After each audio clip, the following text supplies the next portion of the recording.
Welcome to Sasi official. Rajini sir கூட இணைய போறாரு நம்ம மிஸ்கின். இதை பற்றி தான் இந்த வீடியோவில் பேச போகிறோம். சினிமா செய்திகள் தெரிஞ்சுக்க நம்ம சேனலை சப்ஸ்கிரைப் பண்ணிட்டு வீடியோவை லைக் பண்ணிருங்க. ரஜினி சாருடைய 173வது படம்.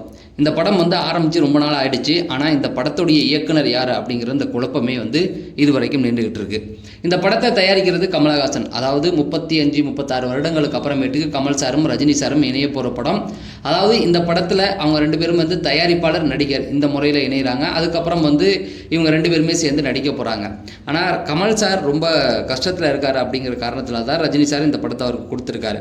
ஆரம்பத்தில் இந்த படத்தை சுந்தர்சி இயக்கிறதா இருந்து அவர் விலகினார். அதுக்கு பின்னணி நிறைய காரணங்கள் சொல்லப்பட்டுச்சு. ரஜினி சாரும் கமல் சாரும் அவருக்கு ஒத்துழைப்பு கொடுக்கல அப்படிங்கிற மாதிரி. ஆனால் நிறைய பேர் என்ன சொன்னாங்கன்னா, சுந்தர்சிக்கு கொஞ்சம் ஈகோ வந்துருச்சு. ஏன்னா ஒரு கதையை போய் ரஜினி சார்கிட்ட சொல்லியிருக்காரு, அதில் கொஞ்சம் மாற்றம் சொன்னது அவரால் ஏற்றுக்க முடியல அப்படிங்கிற மாதிரி சொல்கிறாங்க.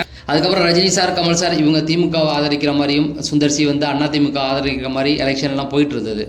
அதுக்கப்புறமேட்டுக்கு இந்த படத்தை சிபி சக்கரவர்த்தி இயக்கிற மாதிரி இருந்தது. அவரும் இந்த படத்துக்கான கதையெல்லாம் எழுதிட்டார். கிட்டத்தட்ட அண்ணாமலைக்கு ஈக்குவலான ஒரு ஸ்கிரிப்ட் அவர் எடுத்துட்டார். ஆனால் அவரும் இந்த படத்தை தயாரிக்க முடியாமல் போணுச்சு. அதுக்கு மிக முக்கிய காரணம் என்னென்னா, தெலுங்கு படத்தில் ஏற்கனவே ஒரு கமிட்மெண்ட் இருந்தது. அந்த கமிட்மெண்ட்டை முடிக்காமல் அவர் இங்கே வந்துட்டார் அப்படிங்கிற மாதிரி சொல்கிறாங்க. அதனால் திரும்பவும் அவர் அங்கே போகணும். இல்லைன்னா அந்த தெலுங்கு நிறுவனத்துக்கு அவர் மிகப்பெரிய தொகையை கொடுக்க வேண்டியிருக்கு அப்படிங்கிற மாதிரி சொல்கிறாங்க. கமல் சார் பேச்சுவார்த்தை நடத்துவார் அப்படிங்கிற மாதிரி எதிர்பார்க்கப்பட்டது. ஆனால் எலெக்ஷனுக்கு அப்புறம் அந்தமான பேச்சுவார்த்தைகள் இல்லை. இப்போ சிபி சக்கரவர்த்தி அங்கே தான் இயக்க போகிறாரு அப்படிங்கிறது முடிவாயிடுச்சு. அதே காலகட்டத்தில் அஸ்வத் மாரிமுத்து ரஜினி சாருக்கு ஒரு கதை சொல்லியிருக்காரு. அஸ்வத் மாரிமுத்து முதல்ல ஓ மை கடவுளே அப்படின்னு ஒரு தெலுங்கு படத்தை தமிழ்லையும் நல்லா போணுச்சு, தெலுங்குல தான் இயக்கினார். பிரதீப் ரங்கராஜனை வச்சு டிராகன் படம் எடுத்தார், நல்ல சக்கப்போடு போட்டுச்சு. அதுக்கப்புறம் சிம்பு வச்சு ஒரு படம் பண்ணுறதா சொன்னாங்க. இந்த சூழலில் தான் அவர் இப்போ ரஜினி சார்ட்ட ஒரு கதை சொல்லியிருக்காரு. அந்த கதை அவருக்கு பிடிச்சி போயிருக்கு, அந்த படத்தை தான் இவர் இயக்க போகிறாரு அப்படிங்கிற மாதிரி சொல்லிட்டு இருந்தாங்க.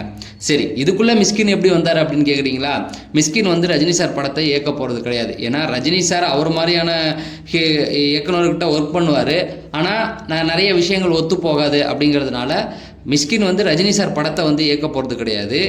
ரஜினி சார் கூட நடிக்க போகிறாரு. மிஸ்கின் இப்போ நிறைய படங்களில் நடிச்சுக்கிட்டு இருக்காரு. பெரிய பெரிய ஹீரோக்கள் விஜய் சார் கூட நடிச்சிட்டாரு. இப்போ அஸ்வத் மாரிமுத்துடைய டைரக்ஷனில் ரஜினி சார் படத்துலையும் நடிக்கிறார். ஏற்கனவே டிராகன் படத்தில் அவர் நடிச்சிருந்தார்.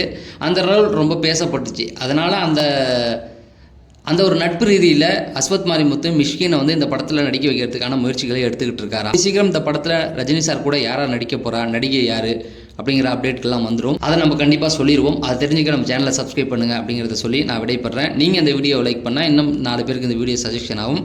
அதனால் அந்த லைக் பட்டனை தட்டி விட்டுருங்க.